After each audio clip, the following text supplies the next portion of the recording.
Hello friends, आप लोगों का इस नई वीडियो में स्वागत है। आज के हम अपनी इस नई वीडियो में एक नया टॉपिक स्टार्ट करने वाले हैं और टॉपिक का नाम है analysis of financial statement. Right, ये एक नया चैप्टर है, चैप्टर नंबर 4 पार्ट 2 का। इसमें हम पढ़ने वाले हैं कि जो हमारे पास फाइनेंशियल स्टेटमेंट होता है उसका हम एनालिसिस कैसे करते हैं और एनालिसिस क्यों करते हैं। राइट, ये सारी चीजें हम सीखने वाले हैं और साथ में इसके कुछ प्रैक्टिकल क्वेश्चंस भी पढ़ेंगे। तो अगर हमें एनालिसिस करना है फाइनेंशियल स्टेटमेंट का तो सबसे पहले हमें पता होना ये जरूरी है कि फाइनेंशियल स्टेटमेंट होता क्या है। राइट, अभी हम लोगों ने इसके पहले के चैप्टर्स में पढ़ा था कि फाइनेंशियल स्टेटमेंट में क्या आता है, क्या होता है। राइट, लेकिन यह वापस याद दिलाने के लिए मैं आपको सबसे पहले ये समझाता हूँ कि हम जब बात करते हैं एनालिसिस ऑफ फाइनेंशियल स्टेटमेंट तो उसमें फाइनेंशियल स्टेटमेंट क्या होता है। देखो, फाइनेंशियल स्टेटमेंट क्या है, बेसिकली ऐसा स्टेटमेंट है कि जो हम लोगों को क्या करता है, प्रोवाइड करता है। क्या प्रोवाइड करता है? which provide the result which provide the result of different of different financial aspects of company, of the company। Right, basically financial statement क्या है? एक ऐसा स्टेटमेंट है या एक ऐसा डॉक्यूमेंट बोल सकते हैं सिंपल लैंग्वेज में कि जो हम लोग क्या करता है, क्या प्रोवाइड करता है, provide the result of different financial aspects का, और किसका? कंपनी का। राइट, आई होप कि आपको समझ में आ रहा होगा कि एनालिसिस ऑफ फाइनेंशियल स्टेटमेंट जब हमें करना होता है तो उसके पहले हमें पता होना ये जरूरी कि फाइनेंशियल स्टेटमेंट क्या होता है। तो फाइनेंशियल स्टेटमेंट का एक ऐसा डॉक्यूमेंट है, एक ऐसा स्टेटमेंट है which provide the result of different financial aspect of the company. Right, या इसको मैं सिंपल लैंग्वेज में बोल सकता हूं और ऑर्गेनाइज रिपोर्ट। क्या मैं बोल सकता हूं कि ये बिजनेस का एक ऑर्गेनाइज रिपोर्ट प्रोवाइड करता है जिसमें सारी चीजें बहुत ही सिस्टमेटिक वे में लिखी होती हैं। ऐसा मैं बोल सकता हूं कि it provide a very organized reporting. Right, तो अभी क्वेश्चन ये है कि इससे हमें पता क्या चलता होगा, सर ये फाइनेंशियल एस्पेक्ट तो दिखा रहा है, ठीक है, ऑर्गेनाइज रिपोर्ट है, लेकिन इससे हमें पता क्या चलता है? बेसिकली ये जो रिपोर्ट है ये डिस्क्लोज करता है कुछ इन्फॉर्मेशन। और सवाल है कि क्या इन्फॉर्मेशन डिस्क्लोज करता है? तो बेसिकली ये डिस्क्लोज करता है detailed financial condition of the business entity. क्या? डिटेल्ड, यानी बिजनेस की जो इंफॉर्मेशन है उसको बहुत ही डिटेल में। और कौन सी सिचुएशन है? Financial condition. हमारा अकाउंट बनाने का सिर्फ एक ही रीजन होता है, हमें ये जानना होता है कि बिजनेस का जो फाइनेंशियल कंडीशन है वो कैसा है। तो basically this financial statement, this organize report discloses what it discloses, it discloses detailed financial condition of the business, right, of the business entity. Okay, so इतना हम लोग को पता होना जरूरी है कि ये चीजें जो हैं वो हमें फाइनेंशियल स्टेटमेंट से पता चलती हैं। बात समझ में आया कि फाइनेंशियल स्टेटमेंट क्या? एक ऐसा स्टेटमेंट है जिससे हमें किसी भी बिजनेस के फाइनेंशियल एस्पेक्ट के बारे में पता चलता है। या सिंपल लैंग्वेज में, बहुत ही सिंपल वे में बोलना चाहे तो ये बिजनेस का एक ऑर्गेनाइज रिपोर्ट होता है जिसमें सारी डिटेल्स जो होती हैं बहुत ही सिस्टमेटिक वे में डिस्क्लोज होती है। राइट, बहुत ही सिस्टमेटिक वे में। तो वो सिस्टमेटिक वे में जब डिस्क्लोज करते हैं तो इससे हमें क्या पता चलेगा? इससे हमें पता चलता है बिजनेस का कंडीशन। कौन सा कंडीशन? Financial condition. किसी भी बिजनेस या एंटिटी का हमें फाइनेंशियल कंडीशंस क्या है उसके बारे में इंफॉर्मेशन पता चलता है। राइट, वो किससे पता चलता है? फाइनेंशियल स्टेटमेंट से। तो सर एनालिसिस क्या है? जब हम बात करते हैं फाइनेंशियल स्टेटमेंट के एनालिसिस की तो बेसिकली एनालिसिस कुछ नहीं है, मतलब कुछ नहीं, मतलब कुछ तो होगा ना। तो क्या है ये एनालिसिस जो है? वो है रीअरेंजमेंट। क्या है? रीअरेंजमेंट। किसका? रीअरेंजमेंट। ये फाइनेंशियल स्टेटमेंट का, किसका? ये फाइनेंशियल स्टेटमेंट का rearrangement in such way. Right, क्या है? In such way that they become comparable. Right, क्योंकि देखो हमारे पास जब स्टेटमेंट है तो स्टेटमेंट का हम कुछ तो करेंगे, कुछ यूज करेंगे। तो हम क्या करते हैं? उनको कुछ ऐसे अरेंजमेंट करते हैं। राइट, हम उनको ऐसे अरेंजमेंट करते हैं जिसकी वजह से हम उसको क्या करते हैं? कंपेयर कर सके। इसलिए मैंने यहाँ पे वर्ड लिखा है रीअरेंजमेंट। अपने हिसाब से जैसा हमें काम चाहिए उसके अकॉर्डिंग हम क्या करते हैं? सारी इंफॉर्मेशन को हम रीअरेंज कर सकते हैं। और अभी ये सारी चीजें करते क्यों है? ये सारा रीअरेंजमेंट क्यों करना होता है? ताकि जो डिफरेंट टाइप के स्टेक होल्डर्स है, डिफरेंट टाइप के स्टेक होल्डर्स मतलब जो ऐसे लोग हैं जिनको हमारे बिजनेस से मतलब है, जैसे क्रेडिटर, राइट, बैंकर, ये सारे लोग जो है, इन्वेस्टर्स हैं, गवर्नमेंट है, राइट, क्रेडिट रेटिंग एजेंसीज हैं, ये सारे लोग हैं जिनको हमारे बिजनेस से मतलब है, वो क्या कर सके? अपना अपना डिफरेंट टाइप्स ऑफ डिसीजन ले सके। राइट, तो यहाँ पे मैं लिख देता हूं कि different stakeholder, right, different stakeholder take different decisions. Right. और वो डिसीजंस अपना किस पे लेते हैं, बेसिकली ये फाइनेंशियल स्टेटमेंट के बेसिस पर ही लेते हैं। अगर उन्हें फाइनेंशियल स्टेटमेंट के बारे में ना पता हो तो वो अपना डिसीजंस नहीं ले पाएंगे, तो वो अपने अकॉर्डिंग इस फाइनेंशियल जो हमारा फाइनेंशियल स्टेटमेंट है उसको रीअरेंजमेंट करते हैं, राइट। और जब हम इसको रीअरेंजमेंट करते हैं तो इसी प्रोसेस को हम क्या बोलते हैं, एनालिसिस ऑफ फाइनेंशियल स्टेटमेंट। इसी को हम क्या बोलते हैं, analysis of financial statement. I hope कि ये पॉइंट अभी आपको क्लियर हो गया होगा कि एनालिसिस ऑफ फाइनेंशियल स्टेटमेंट क्या है। तो बेसिकली हमें पहले फाइनेंशियल स्टेटमेंट का मतलब पता होना चाहिए कि फाइनेंशियल स्टेटमेंट का एक ऑर्गेनाइज रिपोर्ट है, राइट। एक ऐसा एस्पेक्ट है, मतलब एक ऐसा डॉक्यूमेंट है जिससे हमारे बिजनेस के फाइनेंशियल एस्पेक्ट के बारे में पता चलता है, राइट। और इससे किसी भी बिजनेस की फाइनेंशियल कंडीशंस को हम क्या कर सकते हैं, जान सकते हैं।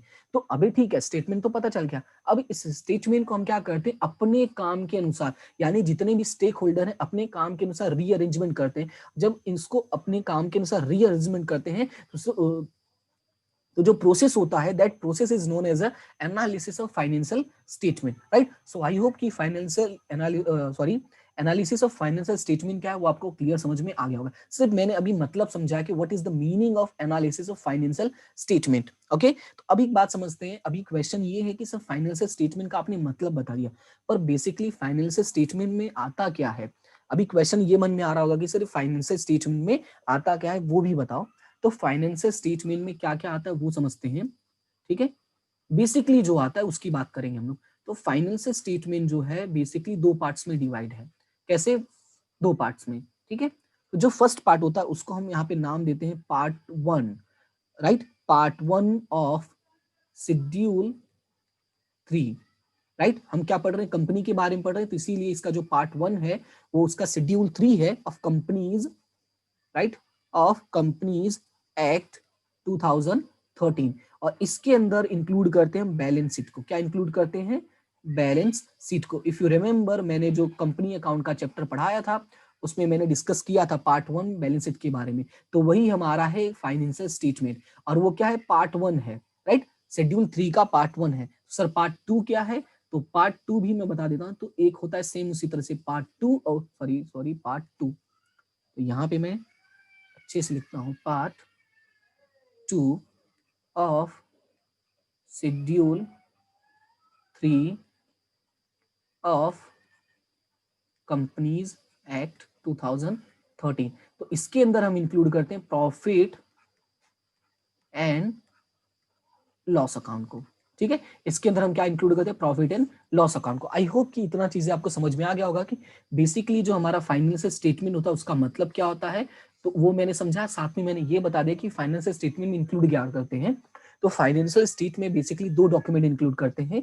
एक होता है हमारा part 1 of schedule 3 of companies act, that is known as a balance sheet, right. तो दूसरा क्या होता है, तो दूसरा हमारा होता है part 2 schedule 3 of companies act, that is known as a profit and loss account, right. तो ये दो स्टेटमेंट हम बिजनेस में प्रिपेयर करते हैं, एक बैलेंस शीट और एक होता है हमारा profit and loss account, right. तो इसके बारे में हमें स्टडी करना होता है, ओके। तो आई होप कितनी चीजें आपको समझ में आ गई होंगी। अब थोड़ा सा और थियरी बेस समझते हैं, ठीक है। थोड़ा सा और थियरी के बारे में जानते हैं, समझते हैं। सबसे पहले हम समझते हैं कि टाइप्स ऑफ फाइनेंशियल एनालिसिस, कि कितने टाइप से फाइनेंशियल एनालिसिस हम कर सकते हैं। तो यहाँ पे मैं एक्सप्लेन करता हूँ, वो ऊपर जगह मैंने छोड़ दिया थोड़ा सा, वो मैं बताऊंगा क्यों छोड़ा है। तो यहाँ पे है टाइप्स ऑफ फाइनेंशियल एनालिसिस, ठीक है। हम किसके बारे में पढ़ने वाले, टाइप्स ऑफ फाइनेंशियल एनालिसिस के बारे में। तो सबसे पहले जो इसमें हम पढ़ते हैं वो है हमारा इंटरनल एनालिसिस। क्या है हमारा, इंटरनल एनालिसिस। इसमें हम ये देखने वाले हैं कि बेसिकली हम कितने तरह से किसी भी बिजनेस के जो फाइनेंशियल स्टेटमेंट होते हैं उनका एनालिसिस हम कैसे कर सकते हैं। तो पहला इंटरनल एनालिसिस। तो इंटरनल का मतलब ही क्या होता है, मैनेजमेंट, यानी कि जो कंपनी के अंदर के लोग हैं।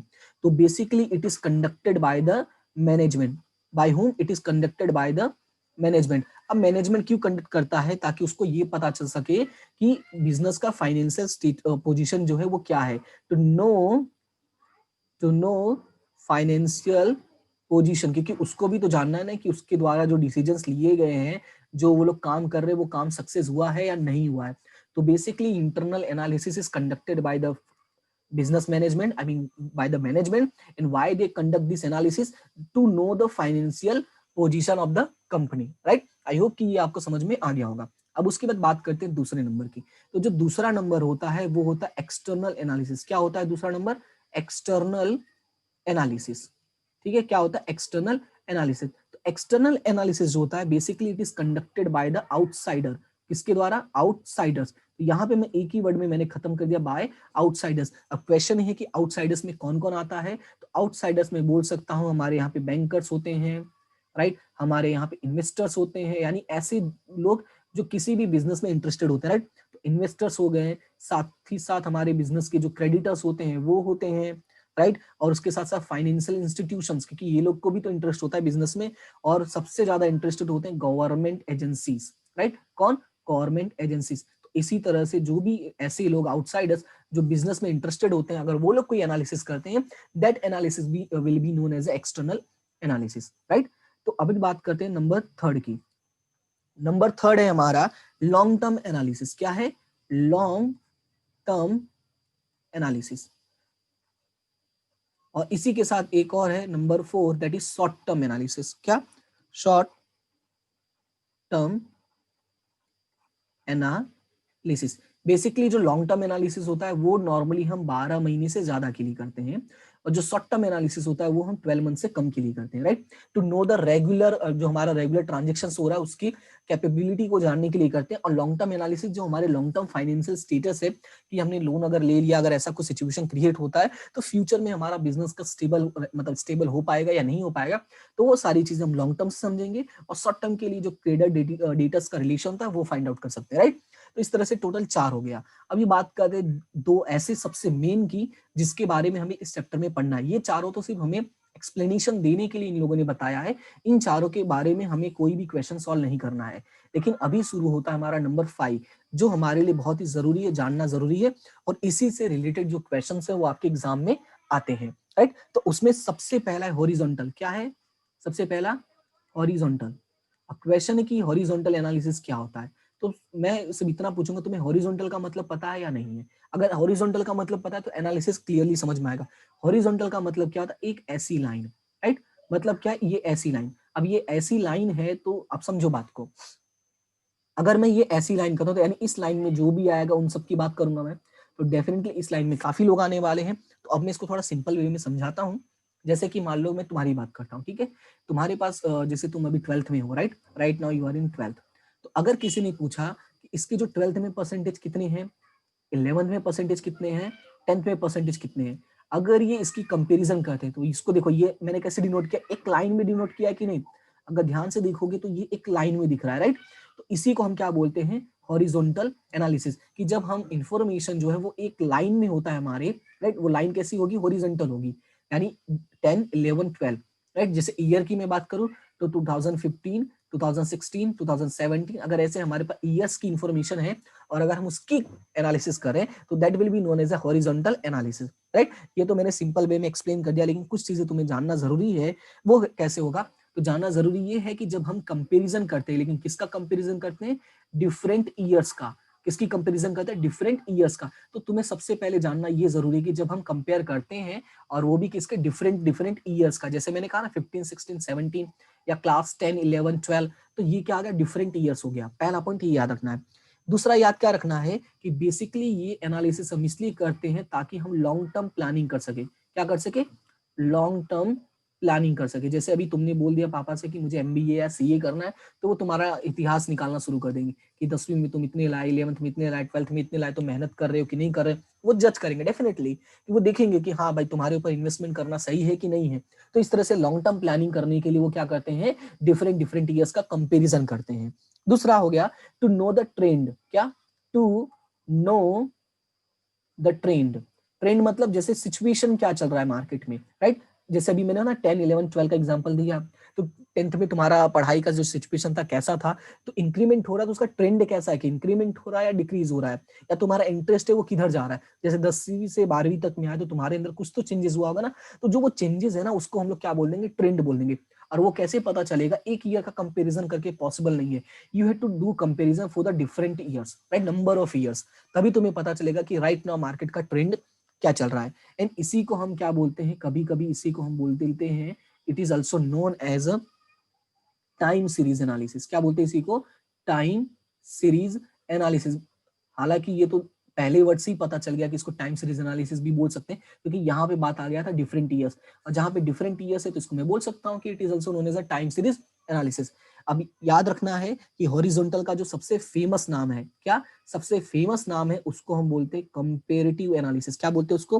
कंपेरेटिव एनालिसिस सबसे फेमस नाम है। बेसिकली एग्जाम्स में या जो क्वेश्चंस होते हैं वो हमारे इसी नाम में लिखा रहेगा, कंपेयर। हम क्या कर रहे हैं? कंपेयर कर रहे हैं। तो अब कंपेयर किसका करेंगे हम? बेसिकली डिफरेंट डिफरेंट ईयर्स का ही करेंगे, राइट? समझ में आया? अभी जैसे कि मैंने कहा कि तुम्हारे 3 फ्रेंड है, लाइक ए, बी एंड सी, अगर हम इन तीनों की कंपैरिजन कर रहे हैं तो that will be known as a comparative analysis, और that will be known as a horizontal. अब याद रखना, ये एग्जांपल याद रख सकते हो कि एक बेंच है, उस बेंच पे 3 फ्रेंड्स बैठे हैं, राइट? उस बेंच पे 3 फ्रेंड्स बैठे, 1, 2 और 3, और अगर इन तीनों फ्रेंड्स की मैं कंपैरिजन करके तुम्हें कुछ बता रहा हूं तो that will be known as a horizontal analysis, right? तो यहाँ पे ऐसे लाइन याद रख सकते हो कि एक बेंच पे ही 3 लोग बैठे हैं। Okay, so you can remember by this way. Okay, तो अभी नेक्स्ट वाला पढ़ते हैं कि नेक्स्ट क्या होता है। नेक्स्ट है हमारा वर्टिकल एनालिसिस। नेक्स्ट क्या है हमारा? Vertical analysis. तो सर नाउ क्वेश्चन की है कि वर्टिकल एनालिसिस क्या है। तो वर्टिकल में सिंपल ऐसे लाइन ड्रॉ कर सकता हूँ, एक सिंपल सीधी लाइन, राइट? अब ये सीधी लाइन मतलब कैसा है? ये वर्टिकल है, स्ट्रेट लाइन है। अब यहाँ पे ध्यान से समझो कि अगर मैं से किसी एक के बारे में बात कर रहा हूँ, जैसे कि मेरे पास ये जो बेंच थी, उस बेंच पे 3 स्टूडेंट्स बैठे थे, तो जब मैंने ऐसे कंपैरिजन किया तो that will be known as horizontal या कंपैरेटिव। लेकिन मैं अगर सिर्फ इसी स्टूडेंट की बात करता हूँ, मान लो ये ए स्टूडेंट है, अगर मैं इसी की कंपेयर करा तो ये ऐसे में बोल सकता हूँ, राइट? मैं इसी के कंपेयर करा तो that will be known as a vertical analysis, right? तो इसके बारे में भी थोड़ा समझते हैं कि इसको याद कैसे रख सकते हो कि ये जो बेसिकली कंपेयर होता है वो किसका होता है? 1 ईयर का होता है। किसका होता है? फाइनेंशियल स्टेटमेंट का हम कंपैरिजन करते हैं, but only for 1 year. Okay, so ये तुम्हें याद रखना होगा। अब देखो ये हम क्यों करते हैं? To know the different units of और department to perform, I mean to know the performance of different units. अभी एक साल का कंपैरिजन बेसिकली क्यों करते हैं? इसलिए करते हैं ताकि ये पता चले कि बाकी फील्ड में तुम कैसे कर रहे हैं। जैसे अगर मैं बोलता हूँ कि तुम्हारा 11th का रिजल्ट मुझे दिखाओ, तो मैं बेसिकली अगर मैं सिर्फ तुम्हारी बात कर रहा तो तुम्हारे सारे सब्जेक्ट, जैसे मान लो कि मिस्टर ए की मैं बात करता हूँ, और मिस्टर ए के सारे सब्जेक्ट्स की मैं बात करता हूँ, अकाउंट, स्टेट्स, इको, ओसी, इंग्लिश, इस तरह से मैंने सारे सब्जेक्ट्स लिए और मैं इसकी कंपैरिजन कर रहा हूँ। तो बेसिकली ये क्या हुआ? एक ही स्टूडेंट है और लेकिन अलग अलग डिपार्टमेंट्स का है। क्या है? अलग अलग सब्जेक्ट्स की मैं कंपैरिजन कर रहा हूँ। लेकिन अगर मैंने यहाँ पे 2 से 3 स्टूडेंट्स ले लिया तो मैं कैसे कंपैरिजन करूंगा? अकाउंट का अलग, स्टेट्स का ऐसे, है ना? तो कंपैरिजन, इसको हम लोग क्या बोल देंगे? हॉरिजॉन्टल या कंपैरेटिव, राइट? तो इसको हम लोग क्या बोलते हैं? इसको हम लोग क्या बोलेंगे? देखो यहाँ पे सबसे पहले यहाँ पे हमें जानना है कि ये 1 ईयर के लिए होता है। दूसरा हमें क्या है कि दूसरा हमें ये याद रखना है कि ये जो हम जानते हैं, टू नो द परफॉर्मेंस, क्या? To know the performance of different units, right? Units और डिपार्टमेंट। ओके, तो ये याद रखना है कि हमें वर्टिकल एनालिसिस हम क्या पता करते हैं कि किसी भी एक कंपनी के, राइट? जैसे ये मैंने लिया ना, यहाँ पे मिस्टर ए को लिया था, तो मैं उसके सारे एस्पेक्ट्स की जांच करने वाला, आई मीन सारे एस्पेक्ट्स की मैं वहां पे चेक करने वाला, that will be known as a vertical analysis. और यहाँ पे जो है हॉरिजॉन्टल या कंपेरेटिव एनालिसिस क्या है? कंपेरेटिव की हम क्या बात करते हैं कि यहाँ पे हम ये चेक करते हैं कि अलग अलग कैटेगरी के लोग, जैसे मैंने ये 1 लाइन ड्रॉ किया तो यहाँ पे अलग अलग कैटेगरी के लोग हैं, अलग अलग ईयर्स के लोग हैं, डिफरेंट ईयर्स के, उनके जब मैं कंपेयर करूंगा that will be known as a horizontal. अब मैंने कहा इसका जो फेमस नाम है वो है कंपेरेटिव एनालिसिस है, तो इसका भी कुछ फेमस नाम होगा। इसका फेमस नाम है कॉमन साइज। क्या नाम है इसका? Common size analysis, right? ये 2 इसके फेमस नाम है, यानी ये 2 तुम्हें नाम याद रखना है। एग्जाम में जो हमारे क्वेश्चंस पूछते हैं वो बोलते हैं ये draw the analysis of comparative analysis और कॉमन साइज एनालिसिस, वो वर्टिकल और हॉरिजॉन्टल बहुत ही रेयरली वर्ड यूज करते हैं, तो ये तुम्हें याद रखना है। आई होप कि इतनी इन्फॉर्मेशन समझ में आ गई होगी। तो अभी समझते हैं कि कंपेरेटिव और कॉमन साइज एनालिसिस करते कैसे हैं। तो यहाँ पे मैंने बताया कि हमारे पास 2 बेसिकली स्टेटमेंट्स होते हैं। कौन कौन से? एक बैलेंस शीट होता है और एक होता है प्रॉफिट एंड लॉस स्टेटमेंट होता है। क्या होता है हमारे पास? एक बैलेंस शीट होता है और एक प्रॉफिट एंड लॉस स्टेटमेंट होता है। तो अभी यहाँ से हमें क्या करना है वो समझो कि जब हम बात करते हैं बैलेंस शीट का, तो बैलेंस शीट का भी हम 2 तरह से कंपेयर कर सकते हैं, मतलब 2 तरह से इसका एनालिसिस कर सकते हैं। एक कंपेरेटिव वे से, किससे? एक कंपेरेटिव वे से और एक कॉमन साइज वे से, क्योंकि मेथड तो 2 है ना। तो मैं दोनों तरह से कंपैरिजन कर सकता हूँ, कॉमन साइज से भी। और सेम उसी तरह से जब मैं बात करूंगा प्रॉफिट एंड लॉस की, तो इसका एक कंपेरेटिव वे से मैं कंपैरिजन कर सकता हूँ, यानी कि एनालिसिस कर सकता हूँ, और एक कर सकता हूँ मैं कॉमन साइज। यानी इस तरह से हमारे पास टोटल जो इन्फॉर्मेशन है, जो हमें पढ़ने हैं मेथड्स, वो कितने हो जाएंगे, 4 मेथड्स हो जाएंगे। बात समझ में आया, राइट? ये दिख रहा है कि नहीं यहाँ पे, ये पूरा ही क्लियर समझ में आ गया कि बैलेंस शीट को भी हम दो तरह से कंपेयर कर सकते हैं, एक कंपेरेटिव मेथड से और एक कॉमन साइज मेथड से। और profit and loss statement account को भी हम दो तरह से कंपेयर कर सकते हैं, एक कंपेरेटिव और एक कॉमन साइज। तो यहाँ पे नंबर 1, 2, 3 एंड 4, राइट? तो ये हम चीजें हम लोग अपना पढ़ने वाले हैं, यही 4 मेथड को हमें सीखना है बेसिकली। तो आज के लिए इतना ही, सिर्फ ये थियोरी बेस था। यहाँ पे सिर्फ तुम्हें समझना है कि कंपेरेटिव एनालिसिस क्या है और मेथड्स क्या है, सारी इन्फॉर्मेशन, यानी जो बेसिक इन्फॉर्मेशन चाहिए होती है क्वेश्चंस के लिए, वो मैंने यहाँ पे एक्सप्लेन कर दी है। अब ये तुम्हें याद रखना कि मैंने कंपेरेटिव में कैसे बताया, कॉमन साइज में कैसे बताया।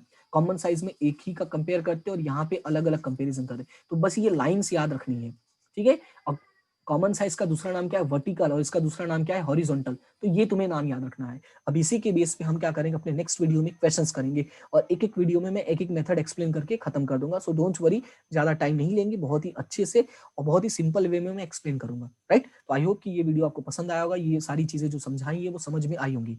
और अगर तुम्हें समझ में आया है तो इस वीडियो को लाइक जरूर करना और अपने फ्रेंड्स के साथ शेयर जरूर करना, ठीक है? और चैनल को अगर सब्सक्राइब किया है तो थैंक यू सो मच, और अगर नहीं किया है तो चैनल को सब्सक्राइब जरूर करें।